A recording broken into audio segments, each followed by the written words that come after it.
Hello aspirants.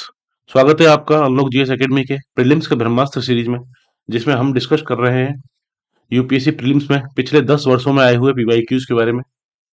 इसके session 2 के साथ आज हम चर्चा शुरू करते हैं। इस सीरीज का उद्देश्य है कि आपको पिछले साल के प्रश्नों से अवगत कराया जाए, उनका उनके ऊपर डिस्कशन किया जाए। इसमें हम 10 पीवाईक्यू लगभग डेली डिस्कस करेंगे। पिछले 10 सालों के पेपर को हम डिस्कशन करेंगे। इसमें क्वेश्चंस की अप्रोच क्या होगी, एग्जामिनर की एक्सपेक्टेशन क्या है उन क्वेश्चंस के पीछे, और साथ ही उन क्वेश्चन को पूछने का रैशनल क्या है, क्या वो करंट से रिलेटेड है या स्टैटिक से रिलेटेड है, ये सब हम देखेंगे। चलिए चर्चा शुरू करते हैं। कल हमने 10 क्वेश्चन तक 2013 के पेपर के 10 क्वेश्चन तक हमने कल डिस्कस किए थे। आज 11 क्वेश्चन से हम डिस्कशन शुरू करते हैं। 11 क्वेश्चन था, अगर आप स्टेटमेंट पढ़ें, भारत के संविधान में संशोधन, ये अमेंडमेंट के बारे में क्वेश्चन पूछा गया था। अमेंडमेंट से रिलेटेड क्वेश्चन था, पॉलिटी का। भारत के संविधान में संशोधन केवल लोकसभा में एक विधेयक की पूर्व स्थापना द्वारा ही प्रारंभ किया जा सकता है। An amendment to the constitution of India can be initiated by an introduction of the bill in the Lok Sabha only. Keyword यहाँ पे है, लोकसभा में ही स्टार्ट किया जा सकता है। दूसरा है, यदि ऐसा संशोधन संविधान के संघीय चरित्र में परिवर्तन की मांग करता है, फेडरल कैरेक्टर को चेंज करता है अगर कॉन्स्टिट्यूशन के, तो ऐसे अमेंडमेंट के लिए also requires to be ratified by the legislature of all the states of India. तो संशोधन का अनुसमर्थन जो होगा, रेटिफिकेशन जो होगा, भारत के सभी राज्यों के विधानमंडल द्वारा किया जाना आवश्यक है। इसके अगर हम ऑप्शन देखें, केवल एक, केवल दो, एक और दो, ना तो एक ना ही दो। आंसर क्या होगा इसके बारे में हम पहले बाद में चर्चा करेंगे। हमें ये पता होना चाहिए कि अमेंडमेंट के बारे में, अगर हम अमेंडमेंट की भी बात करें, संविधान संशोधन, अमेंडमेंट का जो प्रावधान है संविधान में, वो है आता है आर्टिकल 368 से, 368 से, जिसमें कहा गया है कि संविधान का जो संशोधन होगा, उसका जो बिल होगा, ये किसी भी सदन में पेश किया जा सकता है, लोकसभा में या राज्यसभा में, कहीं भी शुरू किया जा सकता है। दूसरी चीज है, ये किसके द्वारा लाया जाएगा बिल, तो ये ऐसा जरूरी नहीं है कि किसी मिनिस्टर के द्वारा ही लाया जाए। ये मिनिस्टर के द्वारा लाया जा सकता है, साथ ही किसी प्राइवेट पर्सन के द्वारा लाया जा सकता है। किसी भी सदस्य, लोकसभा राज्यसभा किसी भी सदस्य के द्वारा, चाहे वो सरकार में हो चाहे वो नहीं हो, किसी के द्वारा भी लाया जा सकता है, किसी के द्वारा निश्चित किया जा सकता है। और इसमें प्रेसिडेंट की, जो राष्ट्रपति की प्रायर रिकमेंडेशन चाहिए होती है, पूर्व सिफारिश, वो नहीं चाहिए होती। प्रायर रिकमेंडेशन नहीं चाहिए होती। और दूसरी चीज, अमेंडमेंट बिल के बारे में, इसमें किसी भी प्रकार की ज्वाइंट सिटिंग नहीं होगी। इसका सीधा सीधा मतलब है कि लोकसभा से स्टार्ट हो या राज्यसभा से, दोनों सदनों में ये पारित होना चाहिए अलग अलग। इसमें ज्वाइंट सिटिंग का प्रावधान नहीं है। ये तीन चार चीज हमें इसमें याद रखनी है। साथ ही हर हाउस में जब ये पास किया जाएगा, चाहे लोकसभा से स्टार्ट हो चाहे राज्यसभा से, तो इसको पास किया जाएगा स्पेशल मेजोरिटी के द्वारा। Special majority. तो स्पेशल मेजोरिटी क्या होगी, तो स्पेशल मेजोरिटी होती है मेजोरिटी ऑफ टोटल पॉपुलेशन। उस सदन की जितनी टोटल पॉपुलेशन है, चाहे वो लोकसभा हो राज्यसभा, उसका 50% plus majority of total population. साथ ही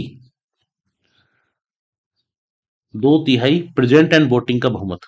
जितने सदस्य वहां पे उपस्थित हैं और वोटिंग करने वाले, प्रेजेंट एंड वोटिंग, इनका 2/3, 2/3, ये दोनों कंडीशन होती है स्पेशल मेजोरिटी में।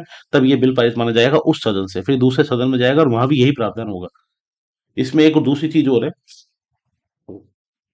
कि अगर फेडरल कैरेक्टर वाली बात आती है, कि मान लीजिए किसी बिल में आर्टिकल 368 को ही चेंज करना है, प्रेसिडेंट से रिलेटेड कोई चीजें चेंज करनी है, सुप्रीम कोर्ट या किसी और चीज को रिलेटेड, जो फेडरल कैरेक्टर है, जो कि जिसको कह सकते हैं हम, उसको चेंज करने से रिलेटेड है, तो इसमें केवल स्पेशल मेजोरिटी नहीं चाहिए होती।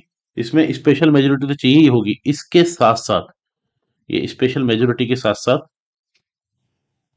इसमें चाहिए होगा आधे राज्यों के विधानमंडलों का, हाफ स्टेट लेजिस्लेचर, कम से कम हाफ स्टेट लेजिस्लेचर का रेटिफिकेशन, अनुसमर्थन। कम से कम आधे स्टेट, आधे जो राज्य हैं वो इसको रेटिफाई करेंगे, और ये सिंपल मेजोरिटी से करेंगे अपने विधानमंडल में। सिंपल मेजोरिटी से, इसमें कोई स्पेशल मेजोरिटी नहीं चाहिए होगी राज्यों के द्वारा अनुसमर्थन में। और सिंपल मेजोरिटी का मतलब होता है majority of present and voting. जितने सदस्य वहां उपस्थित है, वोटिंग करने वाले, इनकी मेजोरिटी चाहिए 51%, जो कि होता है। ये फेडरल कैरेक्टर से रिलेटेड अगर कोई अमेंडमेंट हो रहा उसके लिए है। और साथ में जब फाइनली ये दोनों सदनों से पारित हो जाएगा, उसके बाद जाएगा प्रेसिडेंट के पास, और प्रेसिडेंट के सामने इसको लेके कोई भी दुविधा नहीं होगी, क्योंकि प्रेसिडेंट ना इसको रिजेक्ट कर सकता है ना रिटर्न कर सकता है। प्रेसिडेंट को इसमें असेंट रेक्टिफाई करना ही पड़ेगा, असेंट देनी ही पड़ेगी, क्योंकि ये 24वें संविधान संशोधन 1971 से स्थापित कर दिया गया है। प्रेसिडेंट बाध्य है अमेंडमेंट बिल पे रेक्टिफाई करने के लिए। अब हम इस दोबारा क्वेश्चन को देखें तो भारत में संविधान संशोधन केवल लोकसभा में एक विधेयक ही नहीं, लोकसभा राज्यसभा दोनों में किया जा सकता है, ये गलत है। यदि ऐसा संशोधन संविधान के संघीय चरित्र में परिवर्तन की मांग करता है तो भारत के सभी राज्यों के विधानमंडल द्वारा किया जाना, ये बहुत ज्यादा रिजिड हो जाता है। और भारत का संविधान इतना रिजिड नहीं है, भारत का संविधान एक मिक्स्ड बैलेंस करता है, ना वो रिजिड है ना जो फ्लेक्सिबल है, तो इसलिए ये भी गलत हो जाता है। सभी राज्यों का नहीं है, ये आधे राज्यों के विधानमंडलों द्वारा है। इसका सही आंसर होगा वो है डी, ना तो एक ना ही दो। यूपीएससी इस तरह क्वेश्चन पूछता है। ये कहा जा सकता है बहुत ज्यादा टफ क्वेश्चन नहीं है, इजी क्वेश्चन थे। अगर पॉलिटी थोड़ा बहुत ही पढ़ा तो आपको ये इसके बारे में पता होगा। और ये क्वेश्चन पूछने के पीछे कारण था, अगर हम देखें तो 98th अमेंडमेंट हुआ था 2012 में, जनवरी 2012।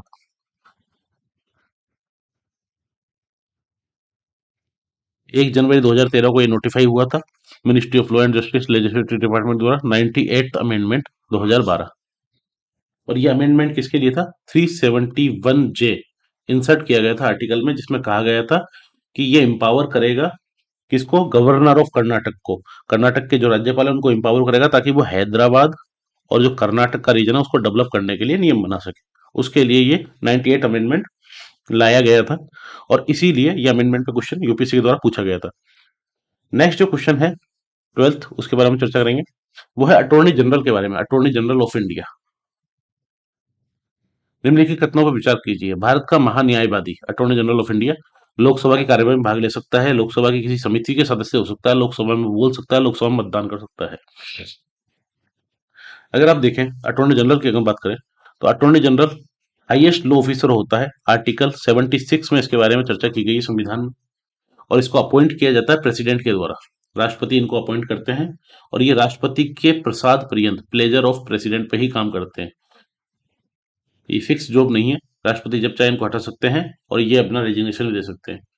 इसके लिए कुछ क्वालिफिकेशन भी दी गई है संविधान में, ये क्वालिफाई कौन करेगा भारत का अटॉर्नी जनरल बनने के लिए? तो उसके लिए सिंपल सी क्वालिफिकेशन है कि जो भी सुप्रीम कोर्ट का जज बनने के लिए क्वालिफिकेशन होती हैं, वो सब क्वालिफिकेशन इसमें लगती है अटॉर्नी जनरल के लिए।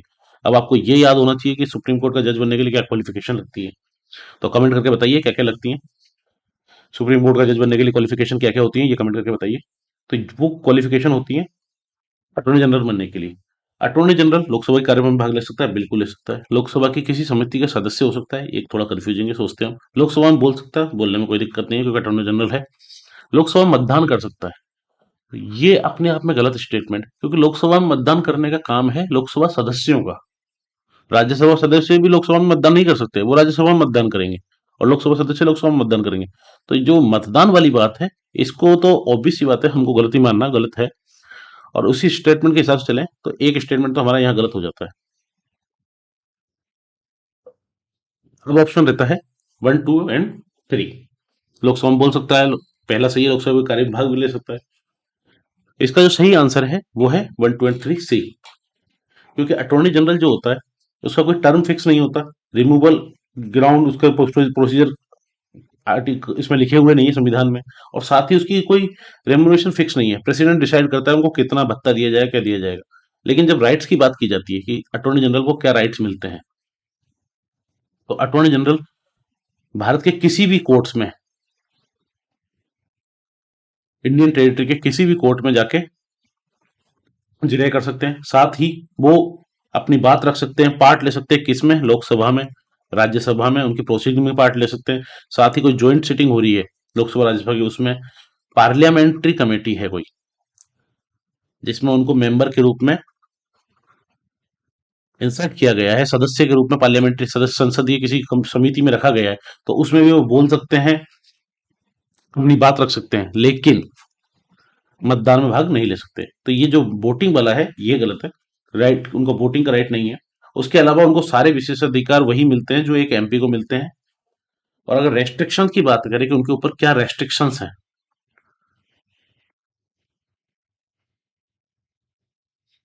उनके ऊपर कुछ रेस्ट्रिक्शंस हैं जो लगाए जाते हैं। वो पहला है कि वो गवर्नमेंट ऑफ इंडिया, भारत के महान्यायवादी attorney general highest law officer है, तो गवर्नमेंट ऑफ इंडिया के अगेंस्ट कोई केस आता है तो उसमें वो एडवाइज नहीं कर सकते, सलाह नहीं दे सकते, ब्रीफ नहीं कर सकते, किसी अक्यूज को क्रिमिनल केस में डिफेंड नहीं कर सकते गवर्नमेंट ऑफ इंडिया की परमिशन के बिना। क्योंकि जनरली क्या होता है, कोई भी क्रिमिनल केस होता है तो उस criminal case X Y Z किसी भी पर्सन का क्रिमिनल केस होता है, वो होता है X Y Z versus union of India. तो यूनियन ऑफ इंडिया के लिए अटॉर्नी जनरल है, तो ऑब्वियस बात है वो किसी क्रिमिनल को इसमें डिफेंड नहीं कर सकते without government of India permission. हाँ, ऐसा कोई क्रिमिनल केस पड़ता है जिसमें यूनियन ऑफ इंडिया का कोई काम नहीं, गवर्नमेंट ऑफ इंडिया कोई काम नहीं, तो उसमें वो परमिशन है, गवर्नमेंट की परमिशन से ही काम कर सकते हैं।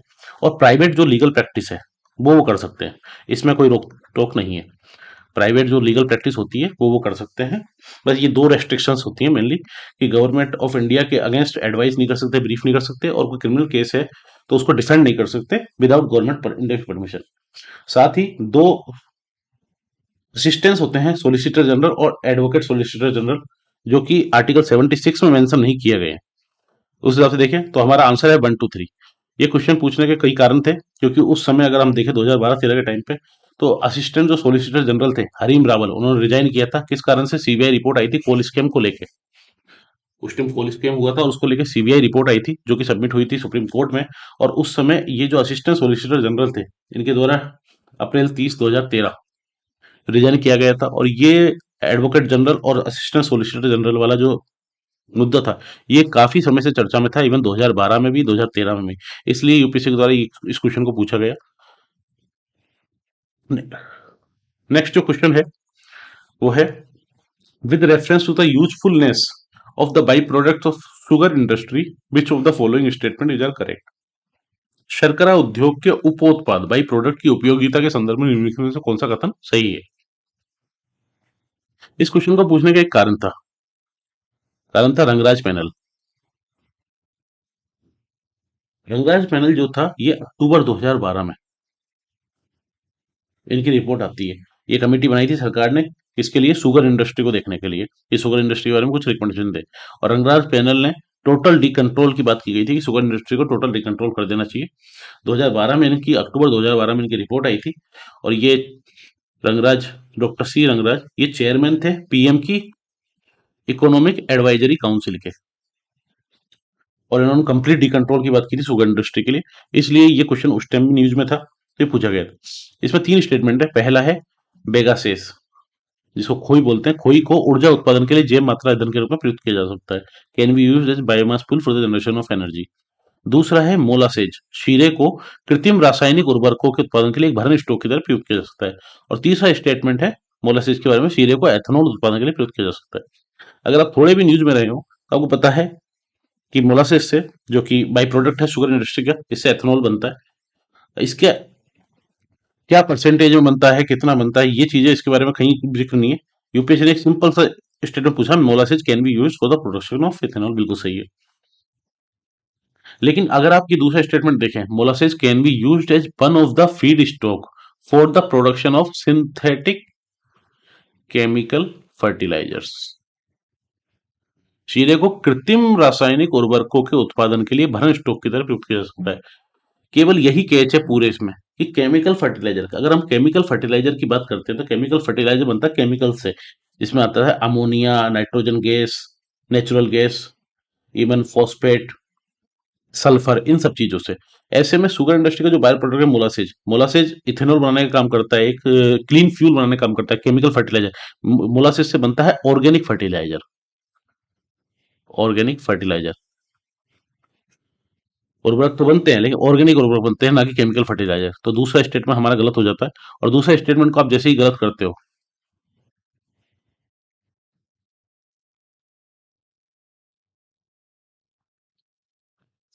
तो आंसर निकल के आता है 1 और 1 एंड 3। अब इन दोनों में से कोई एक आंसर हो सकता है। इसका आंसर है 1 एंड 3, क्योंकि मोलासेस को एथेनॉल उत्पादन के लिए प्रयुक्त किया जा सकता है। तीसरा सही है, पहला सही है। इसका सही आंसर है 1 एंड 3 सी।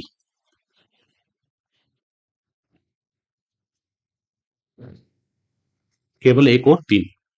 अगर हम बात करें बाई प्रोडक्ट की, तो शुगर इंडस्ट्री के जो बाई प्रोडक्ट निकलते हैं वो निकलते हैं वेगा से,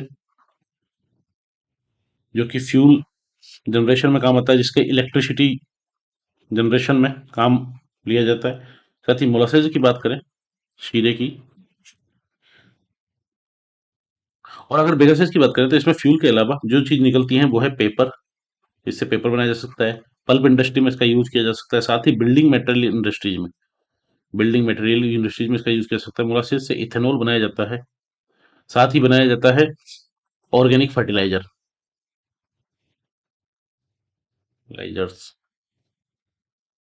चलिए नेक्स्ट क्वेश्चन की ओर चलते हैं। क्वेश्चन नंबर 14 है, जिसमें कहा गया है अलग अलग ऋतुओं में दिन समय और रात्रि समय के विस्तार में विभिन्नता किस कारण से होती है। Variation in the length of day time and night time from season to season are due to. कई बार क्या होता है, जैसे अगर हम देखें गर्मियों के समय में दिन बड़े होते हैं क्योंकि सूरज की कंप्लीट रोशनी मिल रही होती है, और सर्दियों के समय में दिन छोटे होते हैं। ये बात करें हम नॉर्दर्न हेमिस्फीयर की, इंडिया के कंटेक्स्ट में। इसमें चार ऑप्शन दिए गए हैं: पृथ्वी का अपने अक्ष पर घूमना, पृथ्वी का सूर्य के चारों ओर दीर्घवृत्तीय रीति से परिक्रमण, स्थान की अक्षांशीय स्थिति, पृथ्वी का नत अक्ष पर परिक्रमण। इंग्लिश में देखें तो earth rotation on its axis, earth revolution round the sun in an elliptical manner. अब आप इस चीज को देखिए कि सन, इसमें बोला गया है कि अर्थ रिवॉल्व करती है सन के अराउंड इलिप्टिकल मैनर में। ये दीर्घवृत्तीय कक्षा में अर्थ घूमती है सन के चारों ओर। इससे दो चीजें होती हैं। सन के चारों ओर जब अर्थ घूमती है इलिप्टिकल मैनर में, तो दो चीजें सामने निकल के आती हैं। वो है पेरीहीलियन, जिसको पेरीहीलियन, और अपहीलियन, जिसको अपसोर और उपसोर कहा जाता है। पेरीहीलियन का मतलब होता है जब अर्थ, जब इलिप्टिकल मैनर में अर्थ घूमती है दीर्घवृत्तीय कक्षा में, तो एक समय आता है जब अर्थ सन के काफी नजदीक होती है, काफी पास होती है। इसको बोला जाता है पेरीहीलियन, उपसोर। और एक समय आता है जब अर्थ सन से काफी ज्यादा दूर होती है, इसको कहा जाता है एपहीलियन, उपसोर। इससे दिन और रात की दूरी में, दिन और रात के जो विभिन्नता होती है दिन और रात्रि के समय में, उसमें कोई फर्क नहीं पड़ता। इसमें फर्क पड़ता है कि केवल पर्टिकुलर जिस समय सन के पास होती है अर्थ, उस समय अर्थ पे ज्यादा सनलाइट मिलती है, ज्यादा गर्मी होती है, और जिस समय दूर होती है उस समय कम सनलाइट मिलती है। लेकिन इससे दिन रात की भिन्नता कोई मतलब नहीं आता। पृथ्वी का अपने अक्ष पर घूमने से इससे, इस कारण से दिन और रात के समय के विस्तार में विभिन्नता को कारण नहीं होता। और स्थान की अक्षांशीय स्थिति का इसमें कोई फर्क नहीं पड़ता। इसका फाइनल जो आंसर निकल के आता है वो है revolution of the earth on a tilted axis. क्योंकि अगर हम देखें तो अर्थ जो है 23.5 डिग्री टिल्टेड है। ये आप देख सकते हैं, ये north pole south pole 23.5 degree tilted है। ऐसे में जब अर्थ समर सोल्स्टिस, अगर जून 21 की बात करें तो आप देख सकते हैं जून 21 में नॉर्दर्न हेमिस्फीयर की बात करें, ट्रॉपिक ऑफ कैंसर पे, इस समय ये पूरा रीजन है जो नॉर्थ पोल आप देखें तो ये नॉर्थ पोल का इतना 23.5 डिग्री का जो एक्स्ट्रा रीजन मिलता है, इस पे भी सन की कंप्लीट प्रकाश होता है, और उसके कारण, सूर्य के प्रकाश के कारण यहाँ पर गर्मी ज्यादा होती है, दिन बड़े होते हैं। और अगर इसी तरह से हम देखें नॉर्दर्न हेमिस्फीयर में ही दिसंबर के समय, सर्दियों के समय, विंटर सोलिस्टिस के समय, जिसमें ट्रॉपिक ऑफ कैप्रिकॉर्न पे सन होता है, इसमें अगर हम देखें तो जो एक्स्ट्रा जो सनलाइट मिलती है वो मिलती है साउदर्न हेमिस्फीयर, साउदर्न पोल को, साउदर्न हेमिस्फीयर को मेनली। तो इस वजह से दिन छोटे होते हैं नॉर्दर्न हेमिस्फीयर में, और रातें बड़ी होती हैं। और यही कारण है, इसका कारण है पृथ्वी का नत अक्ष पर परिक्रमा, revolution of the earth on a tilted axis. क्योंकि ये टिल्टेड है 23.5 डिग्री, इस वजह से ये होता है। नेक्स्ट जो क्वेश्चन है वो है नर्मदा रिवर के बारे में। 15 क्वेश्चन। नर्मदा नदी पश्चिम की ओर बहती है जबकि अधिकांश अन्य प्रायद्वीपीय बड़ी नदियां पूर्व की ओर बहती हैं, ऐसा क्यों है। क्वेश्चन पूछा गया है Narmada river flows to the west. Narmada की अगर आप लोकेशन देखें तो नर्मदा रिवर, ये नर्मदा रिवर है जो कि वेस्ट की तरफ बहती है। बाकी सारी जो प्रायद्वीपीय नदियां हैं वो ईस्ट की तरफ बहती हैं। और ये पूछने के बाद ये पूछा गया ऐसा क्यों है।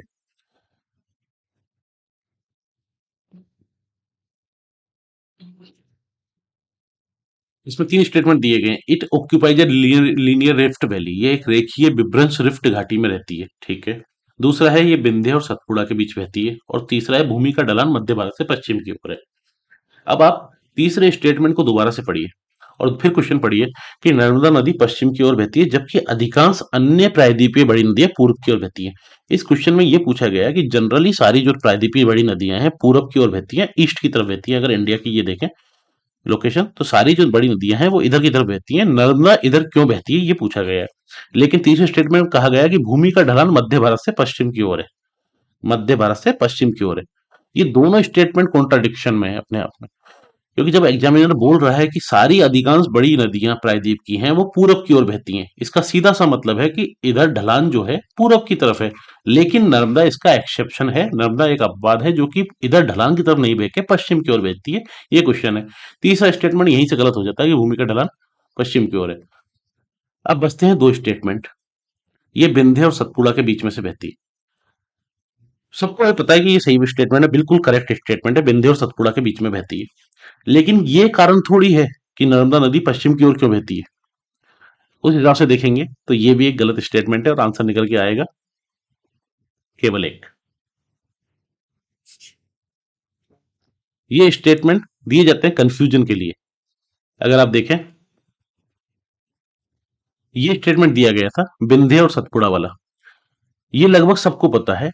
और जो भी इस स्टेटमेंट को पढ़ेगा कि हाँ विंध्य और सतपुड़ा के बीच में बहती है, बिल्कुल सही है। और उस हिसाब से सेकंड को सही करके जब ऑप्शंस पे जाएगा तो वहां पर ऑप्शंस क्या मिलेंगे, दो केवल एक ही ऑप्शन में रखा गया है। एग्जामिनर ने चला के दो को, एग्जामिनर चाहता तो दो को कहीं इसी और ऑप्शन में डाल देता, वो भी गलती होता, लेकिन कहाँ रखा गया, केवल एक में, ताकि आप कंफ्यूज हो और इसको सही करके आ जाए। तो ये गलती हमें बिल्कुल नहीं करनी, पूरे तीनों स्टेटमेंट पढ़ने हैं। इसका सही जो आंसर निकल के आएगा वो है केवल एक। क्योंकि ये सही बात है कि विंध्य और सतपुड़ा के बीच में नर्मदा बहती है, लेकिन ये इसका कारण नहीं है कि पश्चिम की ओर क्यों बहती है। इसका एकमात्र कारण जो इन तीन स्टेटमेंट में था वो है, यह एक रेखीय विभ्रंश रिफ्ट घाटी में रहती है। It occupies a linear rift valley.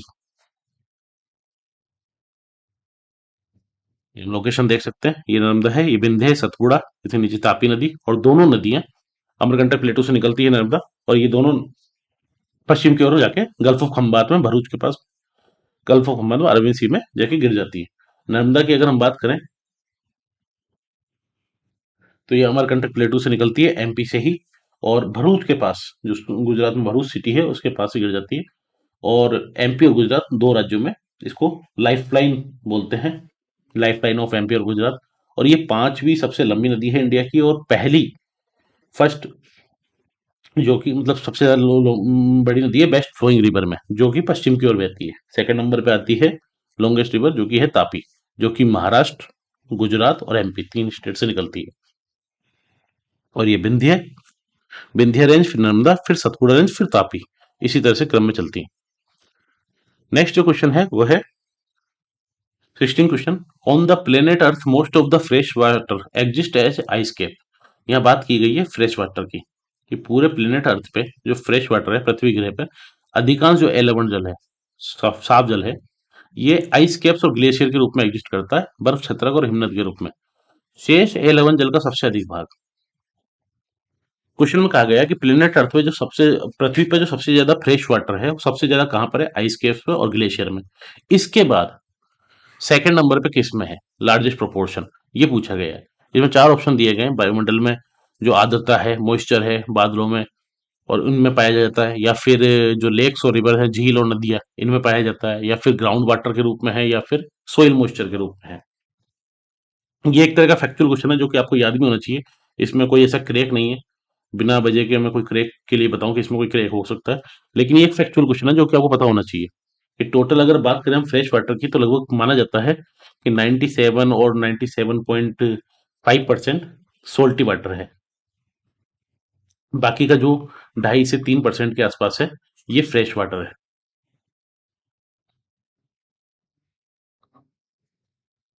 और उस 2.5 से 3% फ्रेश वाटर में अगर हम देखें, तो सबसे ज्यादा जो फ्रेश वाटर है वो है आइस कैप्स के रूप में।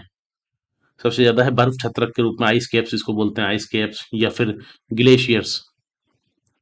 उसके बाद सेकंड नंबर पे आता है, वो आता है ग्राउंड वाटर, भूमि जल, ग्राउंड वाटर। और और ग्राउंड वाटर के बाद जो तीसरे नंबर पे आता है वो होता है सोइल मॉइस्चर हो गया, लेक्स हो गई आपकी। और रिवर्स में बहुत कम आता है। रिवर्स की अगर बात की जाए तो रिवर्स में काफी ज्यादा कम वाटर आता है। अगर फ्रेश वाटर की बात की जाए तो रिवर्स में सबसे कम होता है, इससे ज्यादा तो फिर स्वाम्स में होता है। इवन एटमॉस्फेयर में जो फ्रेश वाटर होता है वो भी रिवर्स से ज्यादा है। तो इस तरह से इसका आपको सीक्वेंस याद रखना पड़ेगा कि सबसे ज्यादा फ्रेश वाटर का अगर सीक्वेंस देखा जाए तो सबसे पहले है बर्फ छत्रक, जिनको आइस कैप्स बोलते हैं, आइस कैप्स, ग्लेशियर्स। उसके बाद आता है ग्राउंड वाटर। उसके बाद आता है आपका सोइल मॉइस्चर, कह सकते हैं सोइल के मॉइस्चर में, जो सोइल के मॉइस्चर में होता है। साथ ही उसके बाद लेक्स के कह सकते हैं एटमोस्फेयर में होता है जो फ्रेश वाटर, और रिवर्स में सबसे कम होता है अगर वॉल्यूम वाइज बात करें तो। नेक्स्ट जो क्वेश्चन है वो है 17। इसमें पूछेंगे तीन बायोस्फीयर रिजर्व और नेशनल पार्क के बारे में बात की गई है। लोकेशन का क्वेश्चन है मेनली, जो कि आपको पता होना चाहिए। नॉर्थ ईस्ट काफी इंपॉर्टेंट टॉपिक रहा है यूपीएससी का। यूपीएससी ने काफी साल तक नॉर्थ ईस्ट से, अभी पिछले 1-2 साल में इतना क्वेश्चन नॉर्थ ईस्ट नहीं आ रहे, पर एक समय में नॉर्थ ईस्ट से लगभग 2 क्वेश्चन, 3 क्वेश्चन, 1-2 क्वेश्चन आते ही थे, क्योंकि नॉर्थ ईस्ट, उसका कारण भी है कि यूपीएससी भी चाहता है कि लोग इस नॉर्थ ईस्ट के बारे में पढ़ें, जाने, समझें, और एक जिसको कहते हैं यूनिटी वाली फीलिंग आए। तो इसके बारे में क्वेश्चन पूछा गया था, Nokrek biosphere reserve, Garo hills. दूसरा दिया गया था Loktak lake, Barail range, Namdapha national park, Dafla hills. उपयुक्त युग्मों में से कौन से सही सम्मिलित है? लोकटक लेक की बात करें तो लोकटक लेक आपको पता होना चाहिए कि ये कहाँ पर है। नामदफा नेशनल पार्क अरुणाचल प्रदेश में है। नोकरेक कहाँ पर है? मेघालय में है। इसके स्टेटमेंट दिए गए हैं केवल एक दो तीन, एक दो तीन कोई नहीं। तो ये अपने आप में कंफ्यूजन है कि यूपीएससी किस हिसाब से दिए। अगर हम देखें, अब बात करें नोकरेक की, तो नोकरेक है आपके मेघालय में। नोकरेक है मेघालय में। और नोकरेक की अगर हम लोकेशन देखें तो ये अरुणाचल प्रदेश, असम, मेघालय, नागालैंड, मणिपुर, मिजोरम। मेघालय में नोकरेक है यहाँ पर, ये वेस्ट गारो हिल्स में। क्योंकि अगर मिशमी हिल्स, मिशमी, अबोर, मीरी और डाफला, ये 4 हिल हैं अरुणाचल प्रदेश में जो इसी सिंक्रोनाइजेशन में, मिशमी, अबोर, मीरी, डाफला। और यहाँ पर हम देखें तो पटकाई बुम रेंज है जो कि अरुणाचल प्रदेश नागालैंड में है। नागा हिल्स नागालैंड में है। बराइल रेंज ये नागालैंड और आपके क्या नाम है इधर असम, इनकी बॉर्डर बनाती हैं। और इधर मिकिर हिल्स है, मेघालय में है गारो, खासी, जयंतिया। और यहीं जो गारो हिल्स है, इसी वेस्ट गारो हिल्स में यहीं पर है नोकरेक बायोस्फीयर रिजर्व और नेशनल पार्क, तुरा रेंज में। और लोकटक लेक की अगर हम बात करें तो लोकटक लेक यहाँ पर है मणिपुर में, लेकिन लोकटक लेक इस जगह पे है। लोकटक लेक बराइल रेंज पे नहीं है। तो लोकटक लेक काफी फेमस भी है, fresh water, largest fresh water lake है एशिया में, साउथ एशिया में। साथ ही इसमें फुमड़ीज पाई जाती है, इसको कहते हैं फुमड़ी, जो कि ऑर्गेनिक मटेरियल और इनसे मिलके बनता है, जो कि इसको फ्लोटिंग नेशनल पार्क के रूप में बनाता है। और यहीं पे पाया जाता है संगाई डियर। संगाई डियर ये हिरन है, और इसका जो आईयूसीएन स्टेटस है वो है endangered. Keibul Lamjao national park, जो कि इसी लोकटक लेक के अंदर है, केबुल लामजो नेशनल पार्क। और बात करें नामदफा नेशनल पार्क की, तो नामदफा के बारे में पूछा गया था कि नामदफा डाफला हिल्स पे, लेकिन डाफला हिल्स की आप लोकेशन देखें तो डाफला हिल्स की लोकेशन यहाँ पर है। और नाम नामदफा जो नेशनल पार्क है ये म्यांमार के बॉर्डर पे इस जगह पड़ता है, जो कि मिशमी हिल और पटकाई बूम रेंज के बीच में है। तो अगर हम स्टेटमेंट देखें तो नोकरेक जीव मंडल reserve, Nokrek biosphere reserve Garo hills में बिल्कुल सही है। लोकटेक झील बराइल क्षेत्र में नहीं है। बराइल रेंज जो है वो की रेंज बनाती है आसाम और मणिपुर के बीच में, लेकिन लोकटक लेक है मणिपुर के बीच में, तो लोकटक लेक ये गलत है। और नामदफा नेशनल पार्क डाफला पहाड़ी बनी है मिशमी हिल्स में, मिशमी,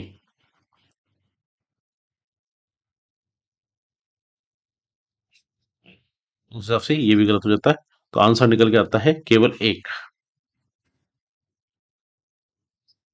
नेक्स्ट जो क्वेश्चन है 18 नंबर, निम्नलिखित पर विचार कीजिए, कंसिडर द फॉलोइंग। 6 पॉइंट दिए हैं यूपीएससी ने। विद्युत चुंबकीय विकिरण, इलेक्ट्रोमैग्नेटिक रेडिएशन, भूतापीय ऊर्जा, जियोथर्मल एनर्जी, गुरुत्वीय बल, gravitational force, plate movements, plate संचलन, रोटेशन ऑफ द अर्थ और रिवॉल्यूशन ऑफ द अर्थ। इनमें से कौन से पृथ्वी के पृष्ठ पर गतिक परिवर्तन लाने के लिए जिम्मेवार हैं? Which of the above are responsible for bringing dynamic changes on the surface of the earth? अगर आप देखिए तो 2-3 स्टेटमेंट आपको ऐसे लगेंगे कि भूतापीय ऊर्जा बिल्कुल सही है, प्लेट संचलन से भी होता है 2-3। अगर आप 2-3 को भी सही करते हैं और उसके बाद आप ऑप्शन में जाते हैं, आपको 2 ऑप्शन मिलते हैं। क्योंकि प्लेट संचलन ये आपको पता है, अगर आप तैयारी कर रहे हैं और एग्जाम देने के लिए तैयार हैं, तो आपको पता है प्लेट टेक्टोनिक्स, प्लेट मूवमेंट्स कितनी जरूरी होती है, प्लेट मूवमेंट्स की वजह से कितना सरफेस ऑफ द अर्थ पे चेंज आता है, डायनेमिक चेंजेस आते हैं। और साथ ही भूतापीय ऊर्जा, जियोथर्मल एनर्जी, जियोथर्मल एनर्जी भी वही काम करती है सरफेस को चेंज करने का। 2 और 4 में कोई कंफ्यूजन नहीं होना चाहिए। हाँ, और में कंफ्यूजन हो सकता है कि पृथ्वी का घूर्णन है कि नहीं परिक्रमा में। 2 और 4 में कम से कम कंफ्यूजन नहीं होना चाहिए। और 2 और 4 को जब हम लेके चलते हैं साथ में, 2 एंड 4, तो 3 स्टेटमेंट निकल के सामने आते हैं, ए, सी और डी। बी में ऐसा कुछ नहीं है। बात करें अब यूपीएससी का, यही पूरा क्रैक करने का चीज होती है कि आप एक चीज देखिए, ऑप्शन ए में ऑप्शन दिए गए हैं 1 2 3 4। 1 2 3 4, electromagnetic radiation, geothermal, geothermal plate movement. C में दिए गए हैं 2 4 5 6, जियोथर्मल, प्लेट मूवमेंट्स और दोनों ये। और डी में दिए गए हैं पूरे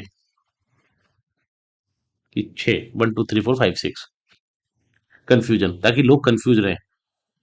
पर आपको पता होना चाहिए कि जो कि विद्युत चुंबकीय विकिरण है, इलेक्ट्रोमैग्नेटिक रेडिएशंस है, इलेक्ट्रोमैग्नेटिक रेडिएशंस, ये इलेक्ट्रोमैग्नेटिक फील्ड्स प्रोड्यूस करती हैं और कई तरह की वेव्स निकालती है, जैसे microwaves, infrared waves, UV waves, gamma rays, X raise.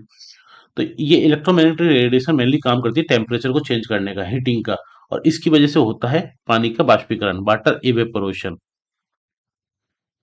Final देखें तो वर्षा का कारण बनता है, और ये मेटामॉर्फिक रॉक्स में चेंज करता है, फॉर्मेशन करता है उनका। इस तरह से ये काम करता है इलेक्ट्रोमैग्नेटिक रेडिएशन पृथ्वी की सतह को चेंज करने का। दूसरा है जियोथर्मल एनर्जी। जियोथर्मल की बात करें तो ये विद इन अर्थ, अर्थ के अंदर से प्रोड्यूस होता है, और ये एक आंतरिक एंडोजेनिक जियोमॉर्फिक प्रोसेस को शुरू करता है। क्योंकि जियोथर्मल एनर्जी किसकी वजह से काम करता है? रेडियो एक्टिविटी, रेडियो एक्टिविटी, साथ ही रोटेशन ऑफ द अर्थ, साथ ही टाइडल फ्रिक्शन, जो फ्रिक्शन होता है, टाइडल फ्रिक्शंस होते हैं उनकी वजह से। और एक होता है हीट, जो हीट जनरेट होती है। तो जियोथर्मल एनर्जी फाइनली अर्थ के सरफेस को बदलने का काम करता है। फिर है ग्रेविटेशनल फोर्स की बात करें, गुरुत्वीय बल की। तो गुरुत्वीय बल क्या करता है? स्ट्रेस डालता है किस पे? अर्थ के मटेरियल्स पे। अगर आप देखो, जो एवलांचेज आते हैं या नदियां ऊपर से नीचे अपने साथ बोल्डर, पत्थर, क्ले, ग्रेव इनको लेके आती हैं, ये किसकी वजह से? ग्रेविटेशनल फोर्स की वजह से। तो ग्रेविटेशनल फोर्स भी काम करता है सतह को चेंज करने का। साथ ही अगर हम देखें प्लेट मूवमेंट्स का हमको पता ही है, प्लेट मूवमेंट्स की वजह से किस तरह से अर्थ के सर्फेस को चेंज किया जाता है। रोटेशन की अगर हम बात करें, रोटेशन ऑफ द अर्थ, अर्थ अपनी धुरी पे जो रोटेट करती है, उसमें रोटेशन ऑफ अर्थ की वजह से होता है टेम्परेचर डिफरेंस, टेम्परेचर या हीट डिफरेंस होता है। और इसकी वजह से प्रेशर में डिफरेंस आता है। प्रेशर जब कम ज्यादा होता है तो इसकी वजह से विंड्स, जो हवाओं की चलना होता है लो प्रेशर से हाई प्रेशर की, हाई प्रेशर से लो प्रेशर की तरफ, सॉरी, उसी की वजह से रेन आता है, हीट वजह आता है, ओशियन में जो करंट जलधाराएं बनती हैं वो इन्हीं विंड्स की वजह से बनती हैं। तो फाइनली रोटेशन की वजह से भी अर्थ के सरफेस में चेंज आता है। और एक है रिवोल्यूशन ऑफ अर्थ, परिभ्रमण। इसकी वजह से क्या होता है कि ये ग्रेविटेशनल जो फोर्स होती है किसकी? सन की। इसकी वजह से टाइड्स आते हैं ओशियंस में, जिनको ज्वार भाटे बोला जाता है। इसी की वजह से ग्रेविटी रिवोल्यूशन की वजह से, जिसको हमने अपसोर और उपसोर बोला था, अपसोर, उपसोर, पेरिहीलियन, एपहीलियन, इसकी वजह से सनलाइट डिफरेंस आता है। और फाइनली जब वो टेम्परेचर और हीट डिफरेंस होता है तापमान में या उसमें गर्मी में, जब वो विभिन्नता आती है, उसकी वजह से पृथ्वी का जो पृष्ठतल है, जो कि डायनेमिक सरफेस है, उसमें डायनेमिक चेंज आता है। और इसका जो सही आंसर होगा वो होगा 1 2 3 4 5 6, डी। नेक्स्ट जो क्वेश्चन है 19, निम्नलिखित में से किस निकाय, किन निकायों का संविधान में उल्लेख नहीं? विच of the following bodies do not find mention in the constitution? ये प्रीलिम्स का बहुत सिंपल क्वेश्चन कह सकते हैं, बहुत ही इजी क्वेश्चन में से आता है। क्योंकि अगर आप देखें योजना आयोग, योजना आयोग इतनी बार पढ़ाया जाता है, लगभग काफी बार। और योजना आयोग की बात जब की जाती है, क्योंकि योजना आयोग एक अच्छा इंस्टीट्यूशन रहा है, काफी प्रोमिनेंट इंस्टीट्यूशन, इंपॉर्टेंट इंस्टीट्यूशन रहा है भारत के इतिहास में, आजादी के बाद से अभी तक। अब चेंज करके उसका नाम, उसको नीति आयोग में कन्वर्ट कर दिया गया, नीति आयोग से रिप्लेस कर दिया गया। पीएम इसको हेड करते योजना, सॉरी, 5 ईयर प्लान बनाने का इसका काम था। और 1950 से लेके 1950 से लेके 2014 तक योजना आयोग चला। योजना आयोग, आपको पता है कि संविधान में इसका कोई उल्लेख नहीं है, ये एक्स्ट्रा कॉन्स्टिट्यूशनल बॉडी है। जब दो को आप गलत करते हो तो आंसर निकल के आता है 1 और 3। ठीक है, सॉरी, योजना आयोग का संविधान में उल्लेख नहीं है, तो दो तो एक हो गया। साथ ही ये योजना आयोग के साथ राष्ट्रीय विकास परिषद, नेशनल डेवलपमेंट काउंसिल, ये क्या काम करती थी? ये काम करती थी जो 5 ईयर प्लान योजना आयोग बनाएगा, उसके लिए रिसोर्सेज का मोबिलाइजेशन करना, उनकी जरूरतों को देखना, उस काम था नेशनल डेवलपमेंट काउंसिल का। और इसकी स्थापना हुई थी 1950 में, योजना आयोग के बाद 1952 में, 1952 में। और पीएम जो थे वो इसको हेड करते थे। तो राष्ट्रीय विकास परिषद का भी संविधान में कोई उल्लेख नहीं है। फाइनल बचती है जोनल काउंसिल। जोनल काउंसिल एक एडवाइजरी काउंसिल होती है, सलाहकारी होती है। और 5 जोनल काउंसिल की बात की गई थी बनाने की। ये कब बनाई गई थी? ये बनाई गई थी जो स्टेट रीऑर्गेनाइजेशन एक्ट बना था 1956 में, 1956 में, उसमें ये बनाई गई थी जोनल काउंसिल। तो इनका भी संविधान में कोई उल्लेख नहीं है, क्योंकि ये एक एक्ट के थ्रू बनी थी जोनल काउंसिल। तो अगर देखा जाए तो इसका आंसर निकल के आएगा 1, 2 एंड 3, तीनों का ही संविधान में उल्लेख नहीं है। डी आंसर सही है। जोनल काउंसिल की बात करें तो 5 जोनल काउंसिल हैं, जो कि स्टेट रीऑर्गेनाइजेशन एक्ट 1956, 1956, इसके तहत बनाई गई थी। और इसमें जो होम मिनिस्टर होते हैं अभी के लिए, श्रीमान अमित शाह जी, ये होम मिनिस्टर चेयरमैन होते हैं जनरल काउंसिल के। और जो उस राज्य के सीएम होते हैं वो वाइस चेयरमैन होते हैं, रोटेशन में बनते हैं 1 साल के लिए। 5 जोनल काउंसिल है, एक northern, central, western, southern, eastern, north eastern.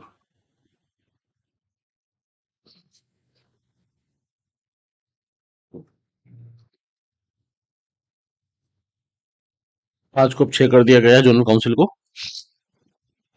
Next जो क्वेश्चन है वो है 20। बंगाल के तिभागा किसान आंदोलन की क्या मांग थी?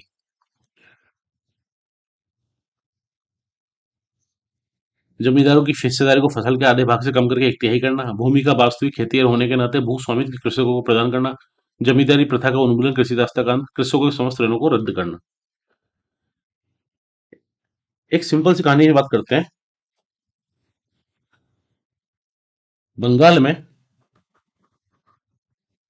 34 साल तक, 34 ईयर्स तक शासन रहा था कम्युनिस्ट गवर्नमेंट का, 34 वर्षों तक। और ये माना जाता है कि वर्ल्ड की, पूरी दुनिया का लॉन्गेस्ट डेमोक्रेटिक, लोकतांत्रिक रूप से चुनी हुई कम्युनिस्ट गवर्नमेंट थी। डेमोक्रेटिक कम्युनिस्ट गवर्नमेंट, दुनिया की सबसे बड़ी, 34 वर्षों तक राज किया बंगाल में कम्युनिस्ट गवर्नमेंट ने। और उसके बाद 2011 में इस शासन को खत्म किया था ममता बनर्जी ने, सुश्री ममता बनर्जी ने, जिन्होंने कम्युनिस्ट गवर्नमेंट को हराया और 2011 में वो वेस्ट बंगाल की सीएम बनी। 1998 में ममता बनर्जी ने अपनी पार्टी बनाई थी कांग्रेस से अलग होके, ऑल इंडिया तृणमूल कांग्रेस। और 2011 में वो लड़ती रही बंगाल में opposition, as a opposition leader. और 34 वर्षों का जो राज था कम्युनिस्ट गवर्नमेंट का, इसको खत्म किया ममता बनर्जी ने, 2011 में वो सीएम बनी। और ममता बनर्जी का जो पूरी जर्नी थी, वो जर्नी थी, उसमें एक बहुत इंपॉर्टेंट पॉइंट था, वो था लैंड एक्विजिशन। इसके खिलाफ उन्होंने काफी आंदोलन किए, काफी नाम किए, और इसी की पॉपुलैरिटी की वजह से वो जीती भी। लैंड एक्विजिशन के वो खिलाफ थे, इलीगल जो लैंड एक्विजिशन होता है इसके खिलाफ थे, और इसके लेके उन्होंने काफी आंदोलन किए थे। बंगाल में उस टाइम एक सिंगूर में आंदोलन हुआ था, जो कि आपको सबको पता होगा। एक आंदोलन हुआ था, काफी वायलेंट हो गया था, नंदीग्राम में हुआ था। ये लैंड एक्विजिशन के खिलाफ ही हुए थे, इसलिए ये काफी ज्यादा इंपॉर्टेंट मुद्दा था। और ममता बनर्जी अपनी सारी स्पीचों में सीपीआई जो लीडर्स हैं इनको सुनाती थी। उनका कहना था कि सीपीआई ने अपनी जो लीगेसी है, अपनी जो वैल्यू सिस्टम है, जो फिलोसफी है, उसको छोड़ दिया है पीछे। क्योंकि सीपीआई बात करती है कम्युनिस्ट गवर्नमेंट होने की, लोगों की भलाई की, लेकिन सीपीआई ने खूब ज्यादा इलीगल लैंड एक्विजिशन किए हैं, और ये उनको प्रहार करने का काम करती है 2011 से। 2012 में ही बंगाल में मैटर हुआ था इन्फोसिस का।